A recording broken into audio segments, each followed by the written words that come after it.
ආයුබෝවන් මේ අපේ රස කිරුල YouTube channel එක. මේ පාර අවුරුද්ද අපි කාටත් ටිකක් අඟහිඟ කාලයක්.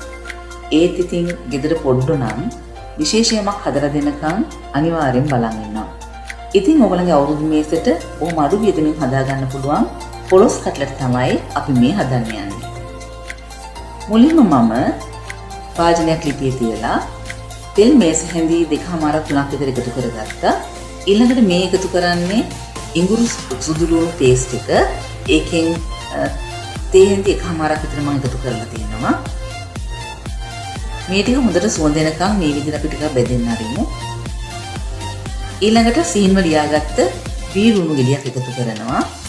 බීරුණු හොඳට සීන්වක තියාගන්න ඕනේ. එහෙම නැත්නම් කට්ලට් එකකින් අපිට පුපුරන්න පුළුවන්.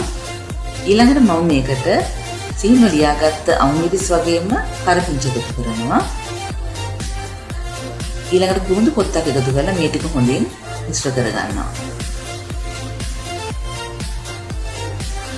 මේ ටික ටිකක් තෙල් එකත් එක්ක මැලවෙන්න මම මේ විදිහට බහලා ඉන්දර අඩුවෙන් තියාගන්නවා. විනාඩි 2-3කට පස්සේ දැන් මේක හොඳට තෙල් එක මැලවිලා තියෙන්නේ. මේ වෙලාවේ මම මේකට මිරිස් කුඩු 3-5 කුඩු වගේම කහ කුඩු ස්වල්පයක් එකතු කරගන්නවා.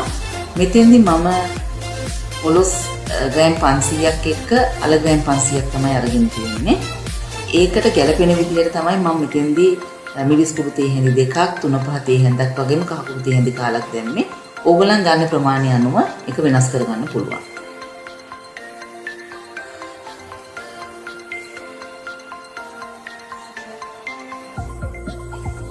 ලුණු ස්වල්පයක් මේ විදිහට එකතු කරගන්න ඕනේ.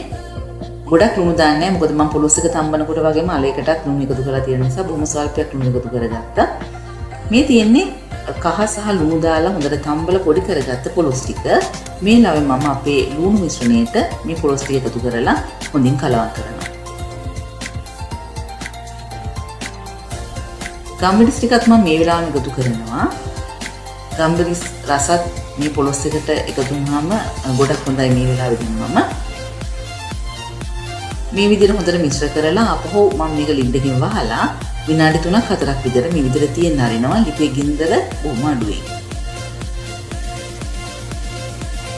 දැන් අර ලුණු වල තිබිච්ච රස ඔක්කොම පොලොස් වලට ඇවිල්ලා තියෙන්නේ. මේ වෙලාවේ තමයි මම තඹගත්ත අල ටික එකතු කරන්නේ. ලුණු දාලා තඹලා හොඳට පොඩි කරලායි තියෙන්නේ. ඇත්තටම පොලොස් ගන්න ප්‍රමාණයටම අල ප්‍රමාණයත් එකතු කරගත්තොත් මේක ගොඩක් රසයි. ලුණු ටිකක් මදි වගේ නිසා මම ලුණු චුට්ටක් එකතු කරනවා. ඊළඟට මේක පොඩ්ඩක් මේ විදිහට නිවෙන්න ඇරලා ඊළඟට මම දියුෂ ස්වල්පයක් මේකට එකතු කරගන්නවා.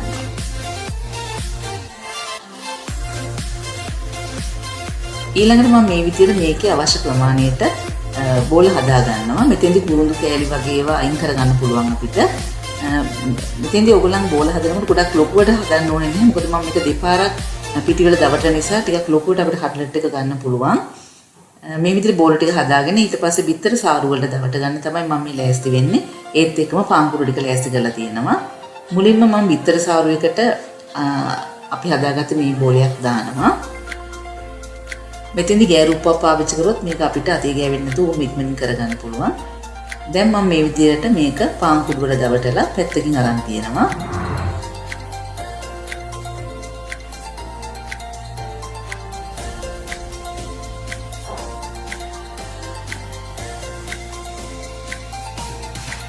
ඉතින් ගෙදර කට්ටියම එකතු වුණොත් මේක බොහොම ඉක්මනට කරගන්න පුළුවන් අපිට. දැන් පළවෙනි පාර මම මේකට බිත්තර සාරු දවටලා පාන්කුරු දවටලා ඉවරයි. තව පාරක් මම මේක බිත්තර සාරු වල දානවා මේ විදිහට. කලින් වගේම මේක ආපහු පාන්කුරු වල දවටලා මේ විදිහට පැත්තකින් තියනවා. ඇත්තටම දැන් මේ විදිහට මේක ගත්තම අපි බෙදලා එනකොට මේ අපි කට්ලට් එක ගොඩක් ලොකුවට තියෙනවා වගේම මේක පුපුරන්න බලන්නේ නැහැ බදිනකොට.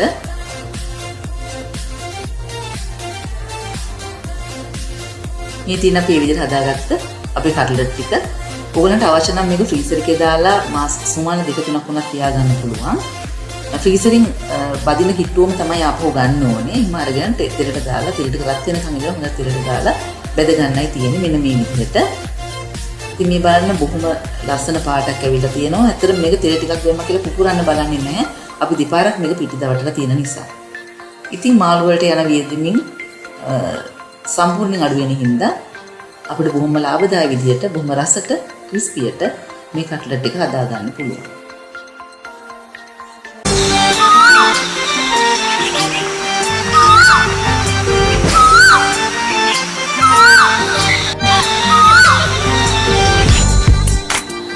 රස කිරුල අපේ YouTube channel එක subscribe කරන්න.